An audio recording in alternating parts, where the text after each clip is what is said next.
So participants, now the variety of the data that you get to see. So this makes now data to be a different species or different dimension of the data. You get to see a different dimension of your data. That data turned out to be big data because you get to see the traditional systems were not able to handle it. So because of this, your data has grown in size, because of the data that has grown in size, because of the data being very much faster in its way it is received, and the variety of the data that you get to handle. Because of these features, you get to see data is not being handled properly.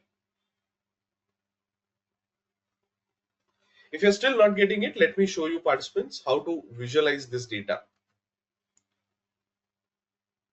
If you look at the volume, you might have seen terabytes of data being addressed by organizations today. So you need that much of capable storages to be kept to handle that big data. Today you go ahead and consume a lot of streaming data. That means you should have some streaming resources or objects to handle that data. You get today use a lot of data, text data, tabular data, key value pairs, and so on. Different types of data you are required to go ahead and handle. Participants, are we good? Now, participants, why did I go ahead and highlight all this information, participants? Because in order to take decisions at the start of the session, what I mentioned, that means if you want to take a decision, you should have data with you. But the data in enterprise organizations do not just tend to be just a piece of data, it is going to be big data. So when you get to go ahead and use big data, participants, it is important for you to understand where you will store it. That means you need to address about the storage, and where you go ahead and process that storage, that stored data. That means you will store at a particular location and you start processing your data. You store somewhere and you process that somewhere, or process it. Now, participants, let me go ahead and ask a question on the internet, that what are the big data processing tools that are available. Storage is something that, participants, we will go ahead and use cloud to store the data. But participants, before we go to go ahead and move a little further, let me ask processing. The storage is only 20% of your data engineering. Beyond that, you need to process a lot of data. So participants, that is where the next question comes in, is what are the big data processing tools that are available, engines that are available. So participants, you will find Microsoft, you will get to see Apache Spark available here.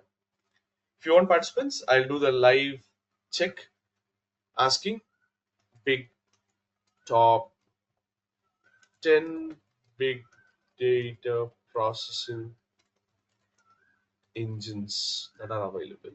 You'll get to see Hadoop and Apache Spark. So I did get to see the same thing. Is that very clear to all of you people? Hello? Participants, I hope you got the answer. Why is that I'm asking about to look for top 10 big data processing tools? Because if you store your data, you'll not get insights into it. You need to process your data. So you'll get value from your data. You'll get information extracted from your data, because data is just a raw piece of information. So you need to go and process it to get some meaningful insights from your data. So participants, based upon this, now we have to go ahead and start looking for tools like Apache Spark. And participants, now that we have considered the Apache Spark as a big data processing tool, which is an open source project from the company called from the profit non-profit organization called Apache, we get to see Apache Spark being available to us. Now the question is, participants, if I have to go and use Apache Spark in Microsoft Cloud, what is that Microsoft has to offer? So let me go and ask.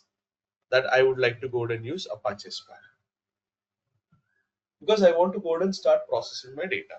Participants, now you are getting the links: Azure Databricks, Microsoft Azure Synapse.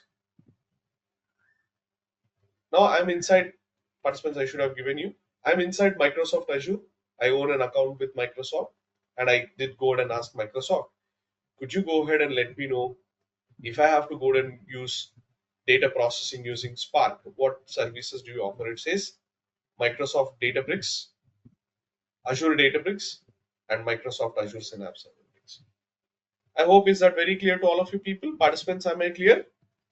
Now, based on this information, participants, let me go ahead and talk a little about Databricks. Databricks is the top one company that is very, very popular to go ahead and provide you Apache Spark services. So what exactly it is? Let me go ahead and help you to connect the dots.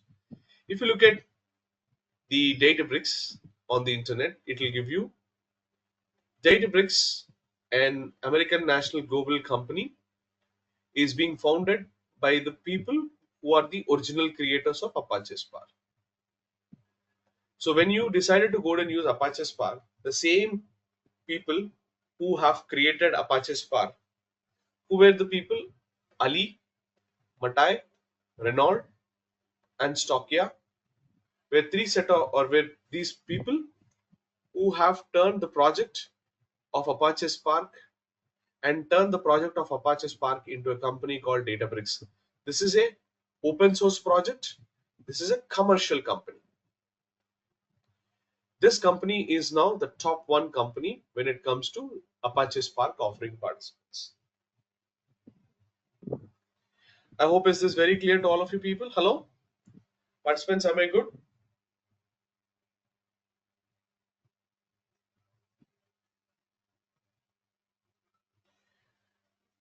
Now, participants, based upon this information, what exactly Microsoft is currently making it to Databricks. So to understand this, participants, let's understand a little about Databricks, little about Microsoft Azure, and then we will go ahead and continue to understand each and every detail about it. So now, participants, to understand these details, we need to now get connect back once again to the very basics that what we have discussed from the start of the session. So by the start of the session, participants, we discussed that we need to store our data. So in general, participants, we have to first identify what is that we need to get to store. Are we storing structured data or unstructured data? Followed by what are we trying to do? We are trying to go ahead and process our data using data warehouse, or will you go ahead and continue to use Apache Spark and Hadoop? So this has been our entire discussion, participants. So what we have been discussing, participants, we are attempting to go ahead and store our data, followed by how would you go ahead and process your data? You use SQL or Spark or Hadoop for your data processing. So has been this discussion, participants? If you are very clear, can I get to have a round of confirmation from all of you?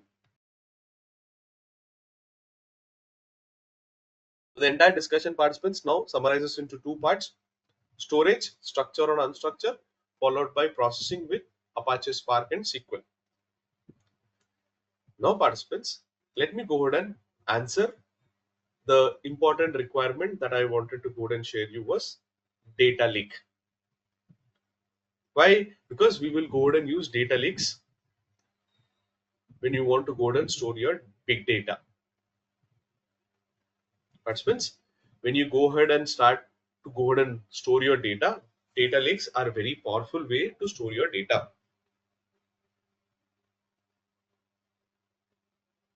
So what is data lake now? So participants, to understand the concept of data lake, if you just had a chance to go ahead and ever visit near a lake, you'll get to see the water lakes get water from all places or all sources. What I meant, if there has been a rain that is happening, because of the rainfall, the water starts to find a channel to hit the lake. Maybe if there is a river that is flowing, if there is a channel for it, the water starts to come in.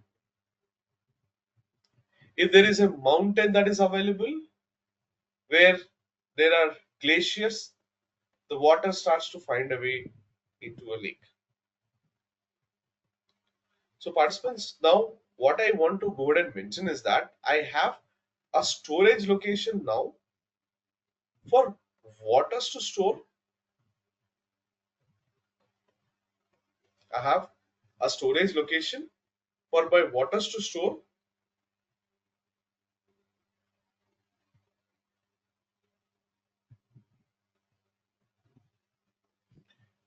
and as part of the waters that I'm storing, I get sources like rainfall, mountains, rivers, and all of the water gets stored at a location.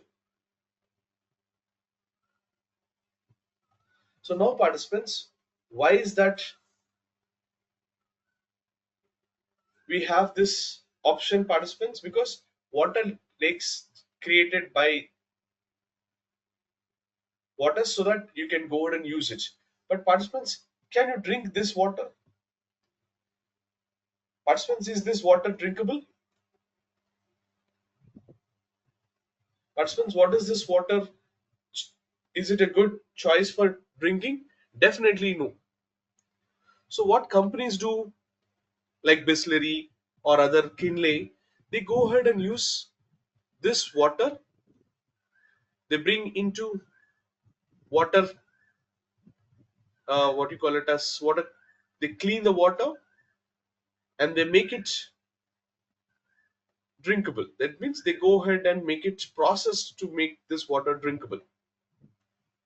So this is raw waters. We cannot go ahead and use it because we cannot be having any kind of assurance that this water is clean enough to drink. So it is.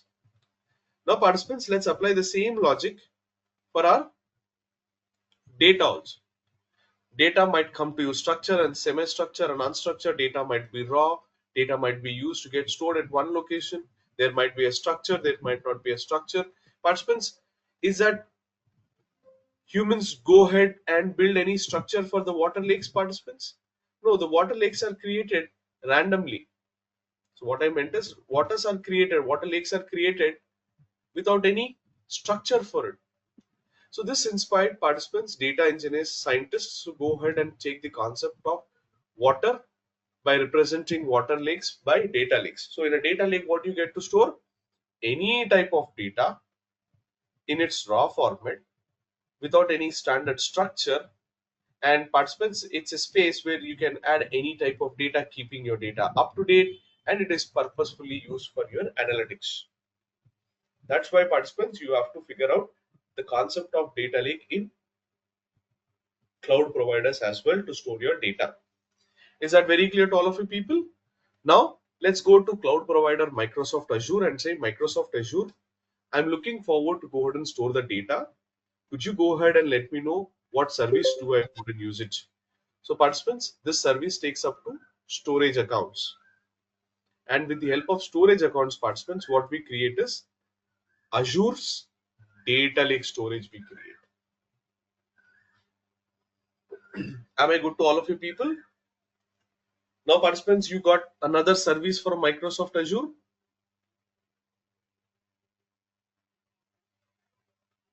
Participants, now you got another service where you get to see data lakes. Data lakes get to go ahead and hold your data or store your data in such a way that it does go ahead and store your data in its raw and native format.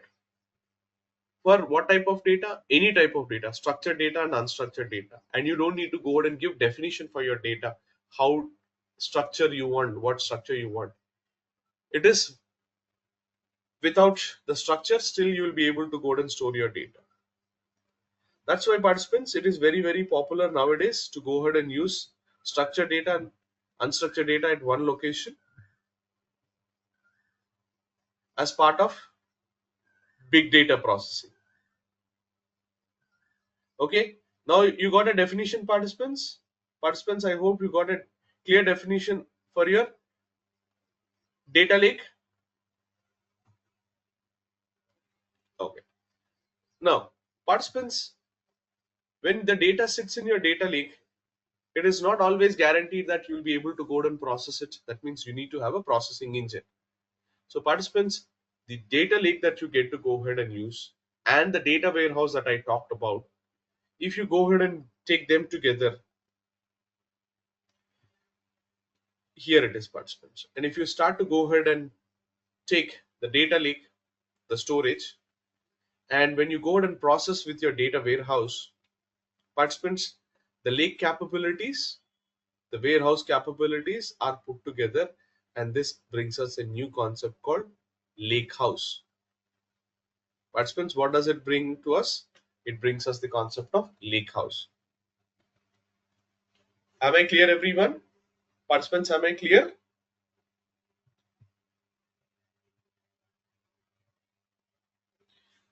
Now, participants, when you go back now into Microsoft Azure and ask Microsoft Azure, does you go ahead and support lakehouse architecture?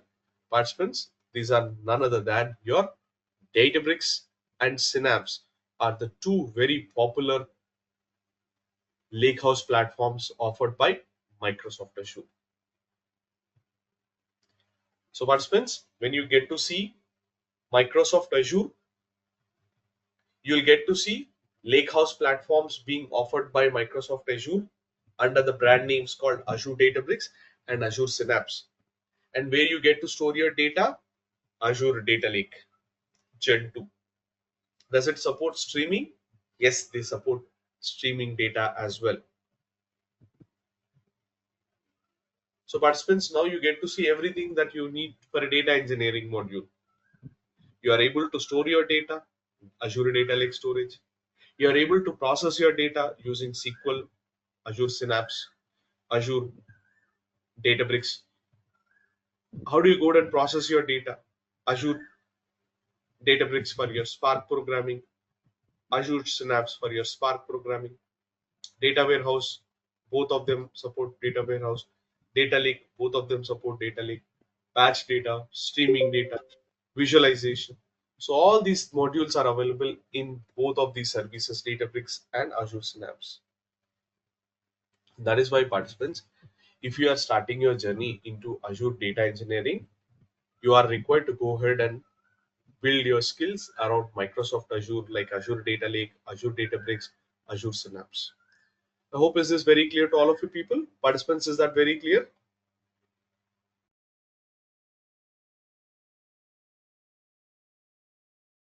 Okay. Now I was waiting that you will ask me one question. I was waiting for that question. Since I did not get that question, now I'll put that question for you people.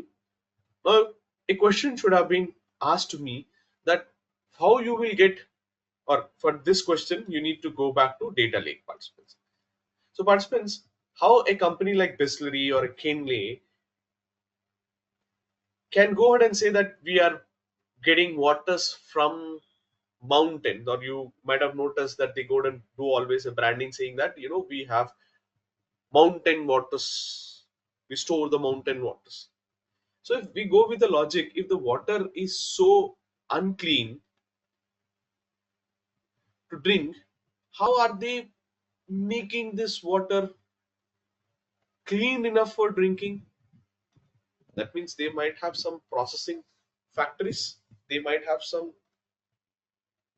factories that they process the data. Participants, how they go ahead and do it? For a factory that is located on the other side of the mountain, for example, what they need to do, participants, they need to build pipelines, right? They need to build pipelines so that the water can be taken out from this and brought into the factory for cleaning. That means they should have used some kind of pipelines. So participants, this is what we call it as data movement, how your water starts to move from one part of the, I'll show you what is meant by water plants. So if you just go ahead and use water plants,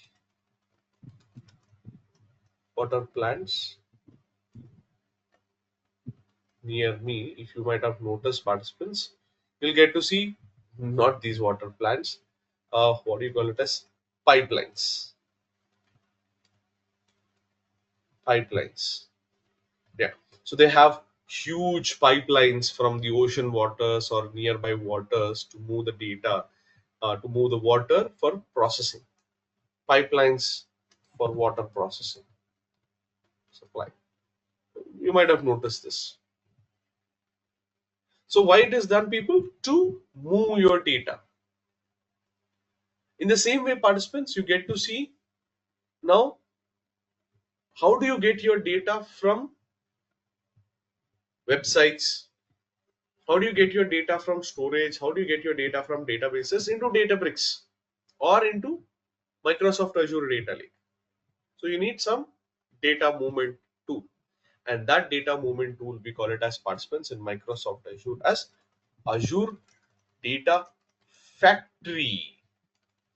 So what is this factory concept, participants? The same pipeline that will take water into water processing plant or a factory where these water bottles are manufactured.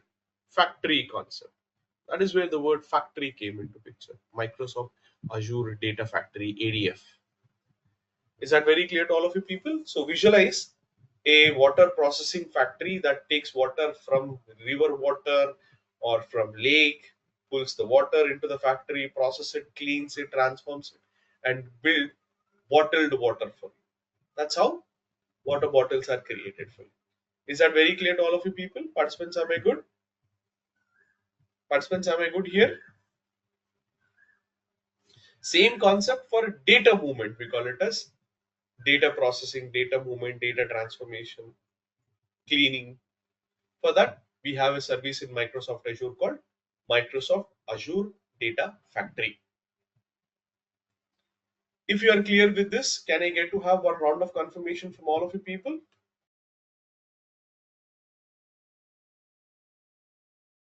Okay. Now, participants, let me help you. If you go ahead and type the role play of Azure Data Engineer here, participants, you will get to see the topics that I've discussed. Those topics do come under Microsoft Azure certification, participants, where they go ahead and use these services. What services they use? They use services that I have been discussing, like Synapse, Data Lakes for streaming, Databricks, and so on. Now you got the logic, participants. Why I was trying to go ahead and promote these services? It is not that I have interest in these services, because those services are being used to go ahead and build data pipelines, data factory to go ahead and move your data, data storage from your Azure Data Lake for streaming, Azure Streaming Analytics for your data processing using Spark like Synapse and Databricks. So participants, now with this, I have put up my thought for the way that you have to understand the Azure Databricks and what exactly you need to do as part of the Azure Databricks. Now, participants, I'm open for the questions you have. So, based upon the questions, we can discuss more about the learning path. So, participants, as part of the learning path, what we will be taking up? Data lakes, data factory, data bricks, Azure Synapse, Azure Streaming Analytics, and so on. These are the learning skills that you need to go and gather for Azure Data Engineering. So, as I've been discussing, every service has a role to play: storing your data, processing your data, cleaning your data, transforming your data, and big data processing with Synapse and Azure Databricks. Now, post this, participants, let's have some questions from your end. If you have any questions, let me take them up and let me answer your questions. So, please put your name and you can open up your mic and you can ask me questions here. I'll answer them as much as possible.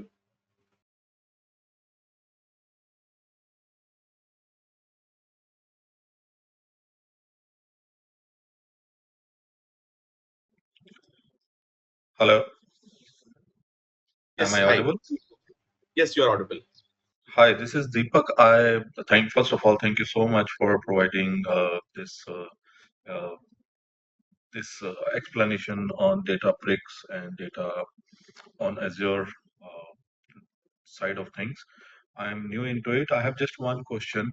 Uh, what is the difference between storing data in a normal SQL server or Oracle server and storing data on big data side? like Hadoop. You talk about Hadoop, so that's I wanted to know. Yeah. That's a very good question. I appreciate it. Let's assume, Deepak, you are owner of a company. You have a popular brand of retail stores of some luxury watches. You are an owner. You have some 100 store all across the country. Every store that you own, right, makes some transactions on a day-to-day basis. Maybe some 10, 20 transactions on a day-to-day basis. That means multiplied by 1,000. So 2,000 transactions are taking place all across. So now what you want to do is, by end of the month, you want to go and sit and see for the whole month how much has the sales have taken place. That means you might have connected to all those 100 stores, got all the data pulled from those stores, and now you are trying to go and aggregate those 100 store sales data to get to see the sales. So if you go ahead and now connect the dots, if you just go ahead and connect the dots here, so how the dots are getting connected, there are two layers. One layer, all your stores are registering sales that are taking place on a day-to-day basis. So you're registering transactions that are taking place. What are those transactions? The sales that you do. How much has been the sales for a particular brand of the watch that you are trying to do. Whereas the other side, you as an owner of that organization, you want trying to go and see how the sales are taking place all together in 1 month of the sales. You are trying to get to see whole 1 month sales here. So what is the difference here? You are registering transactions here. You are registering the transactions here. A registry that maintains transactions. Now you have another registry that go ahead and does what? Collects all of those transactions for a particular brand you are trying to go and pull, and you are aggregating the sales that you are about to, that you have done for the last month. So this system, technically we call it as OLTP, online transactional processing engines. Very popular are your SQL Server, Oracle. That means you are trying to store your data as part of your Oracle databases. So these are databases that are located in each of the stores. So you put up a database here, database in one store, database in another store, database in another store. Now, to go and understand the total aggregate sales, you cannot always visit all these stores day by day, collect the sales, right? So you need one click where you can get to see all of the data pulled into. So this is where data warehouse comes into picture. So what is that data warehouse? Collecting transactions. You are trying to go and aggregate them and get an aggregated result of the sales that you get to see here. This is it. So this concept we technically call it as OLAP system, online analytics. You are analyzing your data. You are aggregating, analyzing your data for the sales you have done. So the difference here is you are trying to store your data in a record, in a transactional databases like Oracle. Here we are trying to store your data as part of an analytics process involving an OLAP system like a data warehouse. So this data warehouse concept you can go ahead and relate to storing of data in your Apache Spark or Apache Hadoop for data processing. Now, I hope this explanation makes it very clear for you to understand the way that you store your data as part of a transactional storage versus an OLAP system involving a data warehouse using Spark and processing engines like Apache Spark and Hadoop. Is that very clear, Deepak, now? Yes, it is clear. Thank you so much for the explanation. Welcome. Participants, open up. I know you have a lot of questions. You are just taking time to get those questions, and you have been the reason for joining these sessions. I know that you have questions in your minds that you wanted to get them cleared. I'm here, participants, to help you out. Even if it is a basic question, please bring it to me. Hello, hi, my name is Partha, and I wanted to know the difference between Azure Data Factory and Azure Synapse. Very good. See, Microsoft is a commercial company for me. Participants, for me, Microsoft is a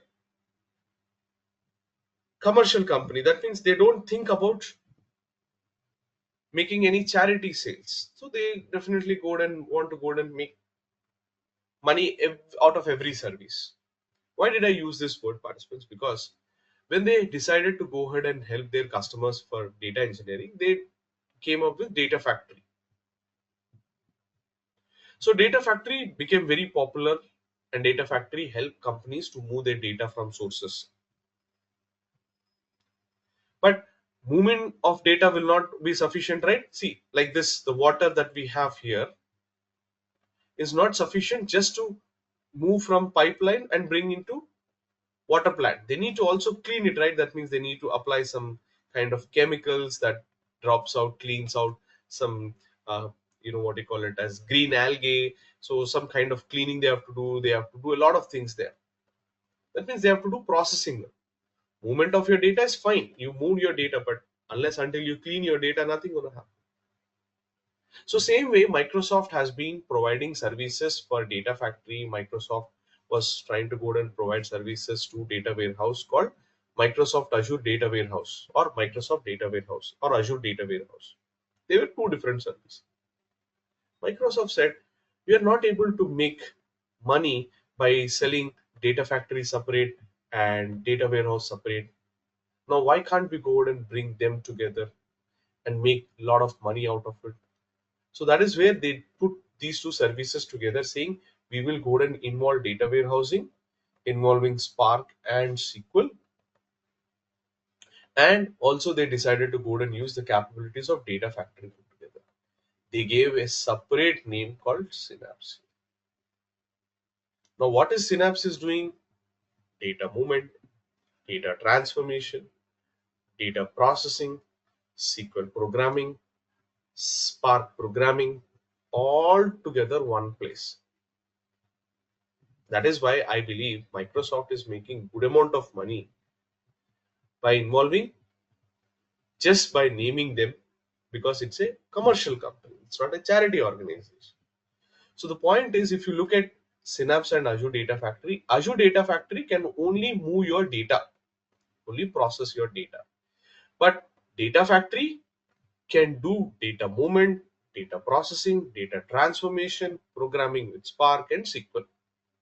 It means it can do some extra things from your side, or it can do some extra things when compared to ADF. ADF can only move data and transform it. Beyond that, Data Factory cannot do anything. But Synapse can do end to end. It can also help you to integrate with BI tools like Power BI. Clear, Partsarthi? Yes, thank you. Thank you. Any other question, participants, you have? Hi, I have one question. So, I just wanted to ask. So, I came to know about this course online, and I just wanted to ask. Like, I have no experience in this field, but if I learn these tools, um, I mean, do you think, I mean, I can crack an interview, or like without any experience, just by learning these, uh, tool is enough? Or will I get to work on real projects? Definitely. I'll try to answer your question the easiest way that I can. If you don't mind, are you joining from India or you are joining from States? I'm joining from States. That was actually the reason while asking you, is because the purpose of the Indian hiring process will be definitely different from the States process. So if you are attempting to go ahead and take up interviews in States, basically they will go ahead and look at your previous experience, and they will get to go ahead and see the previous projects that you have worked for the clients, because the hiring process will be very different.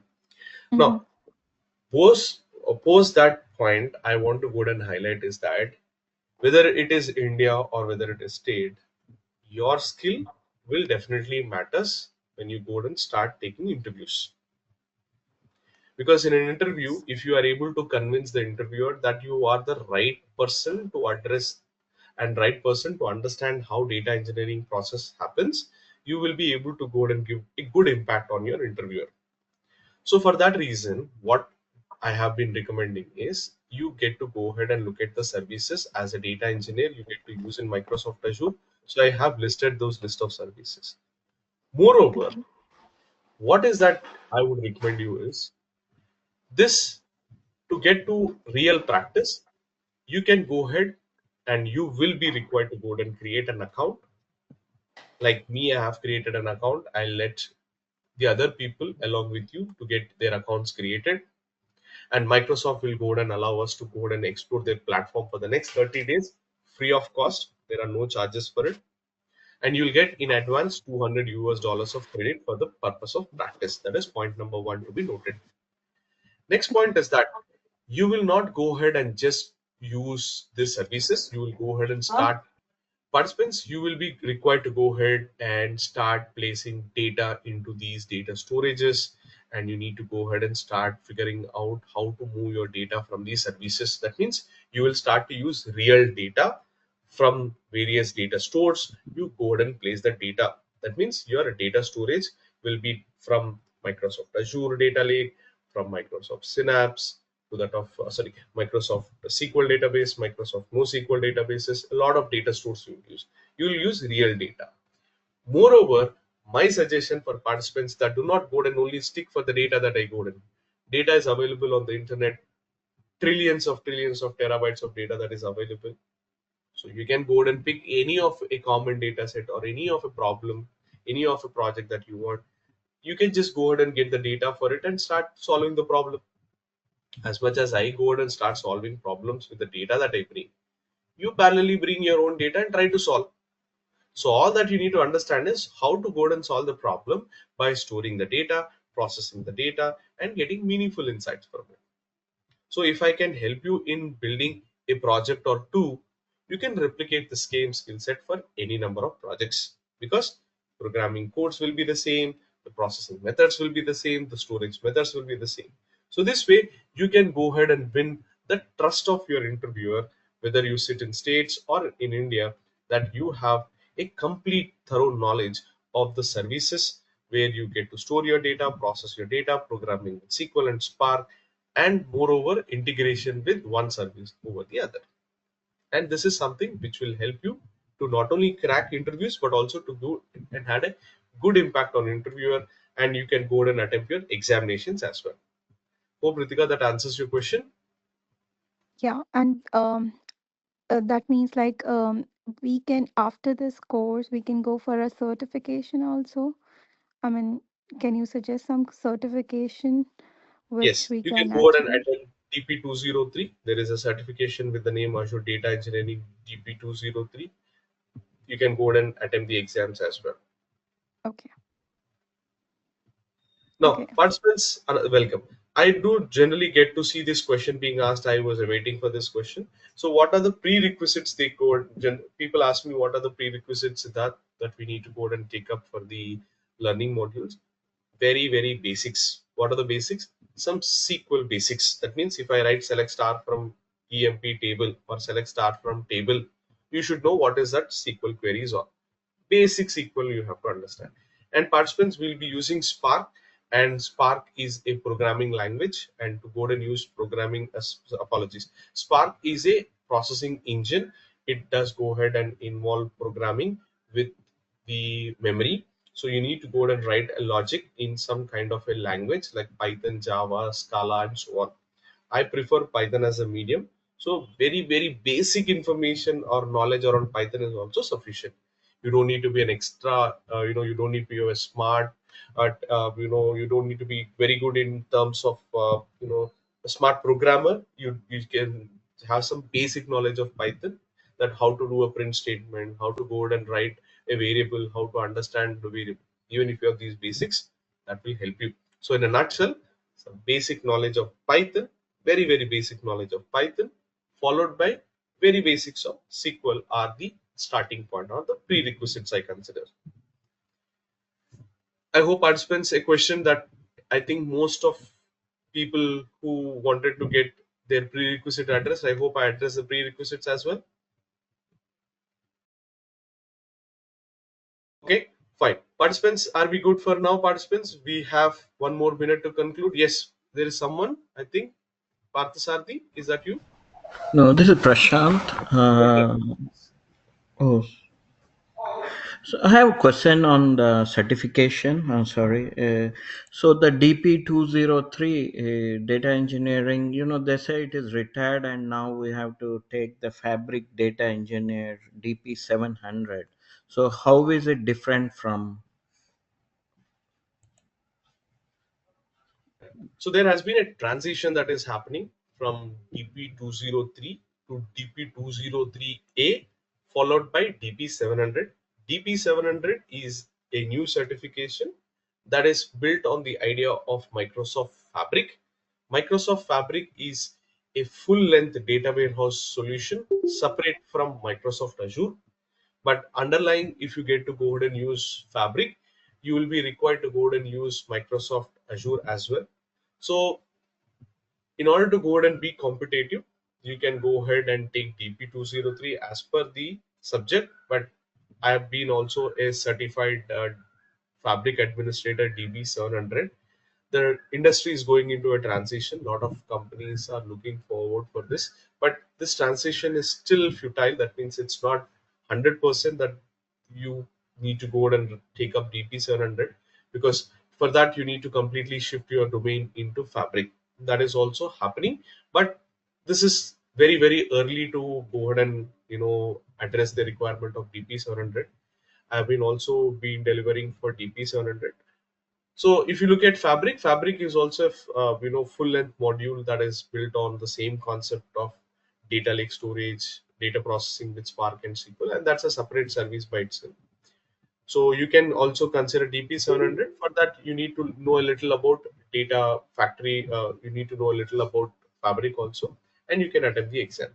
But it's still in process, Prashant. Thank you, Siddhar. And you cover a lot on the Databricks also, right? Like, will we be able to get certified on Databricks with the after the training session? See, I'll ask you one question if you don't mind. Why is Yeah. that you want to go ahead and keep yourself in the only boundary of certification? I'll tell you, if you go ahead and read without learning also for next 1 2 days, some you call it, we call it as dumps, right? If you write the exam also, you'll pass it. But the real problem is not passing the exams. The real problem is handling the real world problems. The real world problems will be, you'll not be able to understand how data is going to be brought to you. We use, see, I've been doing training for the participants for the current batches, where we understand some real world problems that are not there in certification also. See, if you want certification learning, you need to understand data lakes, delta lakes, that's it. But the real world problems are beyond this. That is how Azure will integrate the data factory. That is not part of the certification. Azure, how you'll go and integrate Databricks with your data lake, that is not part of certification. How do you go and interact with Azure?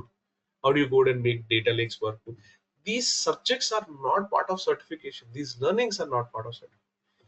My suggestion, if you ask me very, very openly, I'll suggest you first understand the entire ecosystem of Microsoft Azure, Microsoft Databricks, Microsoft Synapse, Microsoft Data Lake. Understand this end to end. Then, if you are sure that you have understood end to end, then you start preparing for certifications like TP600, DP700, Azure Databricks, or Databricks itself.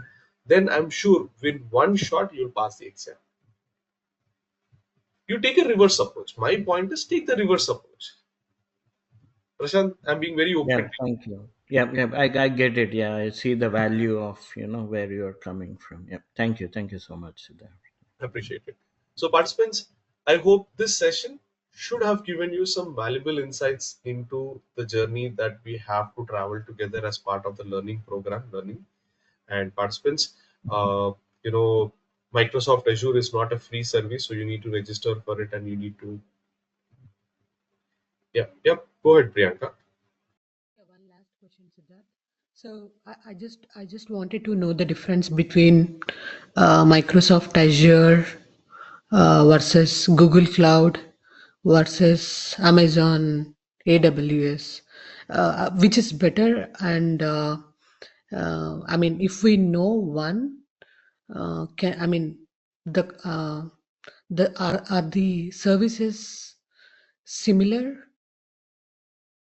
for the rest of the? I mean, like whatever the services that Microsoft Azure provide, the same services are providing by Google Cloud and Amazon AWS, or are they totally different?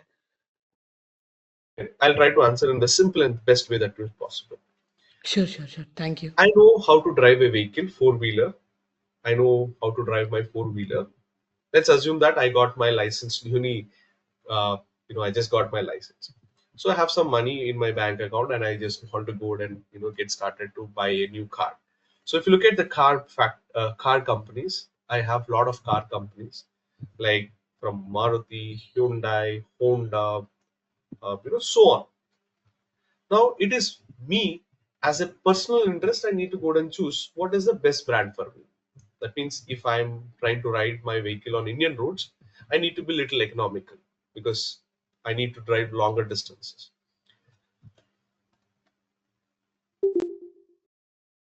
Or else I am not going to go and drive longer distances. Rather, I just want to go and enjoy my luxury, to go and have comfort.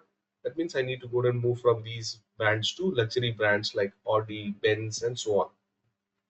Or I just need to go ahead and have a vehicle that could go and suit my preference of Indian roads, right? At the same time of luxury, that means I need to go ahead and use semi-luxury brands. Now, why did I give this example? Is that every company has something unique to go ahead and offer. So apply the same logic for these three cloud providers also. Microsoft has to have something different to offer. Google has something different to offer, and Microsoft AWS also has something different to offer. AWS, Azure, and GCP. But one thing is common, that if I want to go and drive, my drive will be common in all of these three. That means if I go and use a vehicle, if I want to go and drive, my driving skills that I will go and drive Audi to that of Mercedes to that of Maruti to that of Honda will be the same. So the point in summary, if I have to answer your question, every cloud provider has to offer some kind of services towards data engineering, and they do provide. Microsoft provides, Azure provides, Google Cloud provides, and AWS also provides. But from my experience, if you ask me in general, my choice is I'm very much fond of Databricks because Databricks is now top one company, and the company, especially with regards to Databricks does go ahead and only use cloud. That means you cannot go and use anything, and companies have to go and decide what cloud they have to use. If you look at the Databricks, companies have to decide what kind of cloud they should use. They should use AWS, they should use Azure or GCP. In the industry that I have seen and worked, Azure and Databricks is a very popular method. That means Azure Databricks is a great choice for Databricks to run. A lot of companies have adapted to Azure Databricks. So if you get started to use Databricks will remain same in Microsoft Azure, will remain same in Microsoft in AWS Cloud and GCP. So it is that skill that you have to build around Databricks, and cloud provider does not go and matter a lot. Over a period of time, you will be able to understand the cloud provider. So in a nutshell, Databricks is something that you have to build a strong skill. Then you need to go to choose a cloud. I suggest you to start with Azure, and then you can easily shift into AWS and GCP cloud. That answers your question, Priyanka. Now, Yes, Siddharth. Thank you. thank you. Okay, so participants, thank you very much then for joining this session, and it was great for from from you side people joining this session on a weekend, and I hope I could answer your questions. So if you have further questions, you can reach out to the counseling team. The counseling team shall help you. Okay, so participants, I'll conclude the session for today. Thank you, everyone.